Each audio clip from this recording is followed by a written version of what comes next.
Most people treat recovery like a prize, something you earn after suffering, something you deserve after pushing hard, something optional if you're disciplined enough. That mindset destroys performance, because recovery is not a reward. It's part of the training, and if you don't train recovery, your focus drops, your memory gets worse, your discipline collapses, and your results become inconsistent, no matter how hard you work. That's why some people can work hard for a few days, and then disappear for a week. It's not always laziness. A lot of the time, it's poor recovery disguised as ambition. In this video, I'll break down the 5 reasons recovery is a skill, not a reward, and how learning to recover properly can make your focus, learning, and consistency improve faster than just trying harder ever will. Chapter 1. You don't lose progress because of rest. You lose progress because of bad recovery. Most people think the enemy of progress is rest. Wrong, the enemy is unplanned recovery. Here's what that looks like. You go too hard. You overload your attention. You push through fatigue. You ignore signals. Then your brain crashes. Now your recovery becomes mindless scrolling, random naps, low-quality breaks, guilt, avoidance, and starting again tomorrow. That's not recovery. That's collapse. And collapse doesn't restore performance well. It just stops the pain for a while. This is why people feel stuck in cycles. Overwork leads to crash, leads to guilt, leads to restart, leads to overwork. They think they need more discipline. Usually they need a better recovery system. High performers don't just train output, they train reset. They know the goal is not to be on all the time. The goal is to recover fast enough and well enough that performance stays stable over time. That's a completely different game, because consistency is not built by endless intensity. It's built by sustainable cycles. Push, recover, adapt, repeat. If your recovery is weak, your consistency will always look like mood swings. Chapter 2. Mental fatigue feels like laziness, and that's why people misdiagnose it. This is one of the biggest mistakes in self-improvement. You feel heavy, foggy, irritable, slow to start. Everything feels harder than usual, and your immediate conclusion is, I'm being lazy. Sometimes that's true. But a lot of the time, what you're feeling is mental fatigue. And mental fatigue changes performance in ways people don't recognize. Focus drops faster, task switching increases. Small decisions feel annoying. You crave easy dopamine. Hard work feels emotionally expensive. You start working but can't stay with the task. That doesn't always mean your character is weak. It often means your system is under-recovered. The problem is that fatigue and laziness can feel similar from the inside. Resistance, avoidance, low drive. So people use the wrong solution. They use shame, force, more pressure, more caffeine, more self-attack. Sometimes that gets a short-term result. Long-term, it makes recovery worse. High performers learn to diagnose state before choosing strategy. They ask, am I avoiding because I'm undisciplined or because my cognitive load is cooked? That question matters because if the problem is fatigue, the fix is not always push harder. It might be reduce load, change task type, take a real break, sleep, walk, reset attention, then return. That's not weakness. That's intelligent training. Chapter 3. Recovery protects attention, not just energy. Most people think recovery is only about sleep or physical rest. That's part of it. But in modern life, one of the biggest things you need to recover is attention. Because attention gets shredded long before your body is tired. Constant switching, notifications, messages, scrolling, reactive tasks, open loops, noise, context changes. All of that creates attentional residue. Even if you're sitting still, your brain can feel fragmented. And if you don't know how to recover attention, deep work gets harder every day. This is why people say, I have time, but I can't think. I'm not physically tired, just mentally done. I can do easy tasks, but I can't focus. That's an attention recovery problem. High performers respect this. They don't only ask, how much energy do I have? They ask, how clean is my attention? Because a tired body can sometimes still do useful work. A fragmented mind struggles to do deep work at all.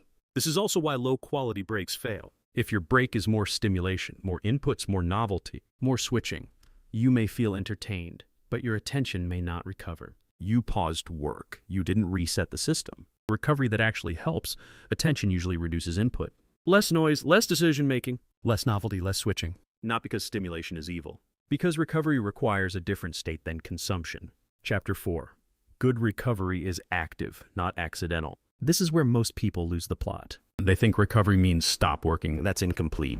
Stopping work is not the same as recovering well. You can stop working and still keep your nervous system busy for hours. Scrolling, comparing, checking, reacting, consuming, mentally rehearsing stress. No output, Still drained? That's why recovery has to be trained like a skill. A skill has behaviors. A skill has cues. A skill has structure. Good recovery is active in the sense that it's intentional. You choose a reset that actually restores what the next session needs. If the next session needs focus, your recovery should clean attention. If the next session needs memory, your recovery should reduce overload. If the next session needs creativity, your recovery should create mental space. If the next session needs consistency, your recovery should be repeatable. This is why simple recovery habits work so well when used on purpose. Walking without input, short naps, breathing resets, stretching, journaling, quiet breaks, hydration, sleep routines, light movement, stepping outside. Not because they look impressive, because they reduce noise and restore capacity. And here's the key. The best recovery is often boring. That's exactly why people skip it.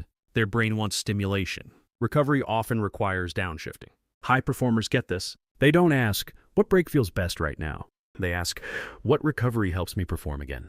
That question changes the quality of your breaks completely. Chapter 5. Recovery skill is what turns discipline into consistency. A lot of people can be disciplined for a short burst. They can push for a day, a week, sometimes a month. But consistency is harder. Why? Because consistency is not just about starting. It's about restarting again and again. After fatigue, after bad sleep, after stressful days, after missed sessions, after mental overload. And that's where recovery skill becomes everything. If your only mode is go hard, then every interruption feels like failure. You miss a day and spiral. You lose momentum and overthink. You feel tired and assume the streak is dead. But when recovery is part of your system, you stop treating dips as disasters. You know how to reset. That's a superpower. High performers are not always in peak state. They just recover faster and return better. That's why they look more consistent than everyone else. Not because they never get tired, because they don't stay derailed for long. Recovery skill teaches your brain fatigue is a signal, not an identity. Rest is a tool, not a reward. Resetting is part of the process, not proof you failed. That mindset removes so much useless guilt. And less guilt means faster return. Faster return means more reps. More reps means better results. That's how recovery becomes a performance multiplier. So how do you train recovery in real life? Here's the practical system. First, define what kind of recovery you need. Do you need energy recovery, attention recovery, emotional recovery, or sleep recovery?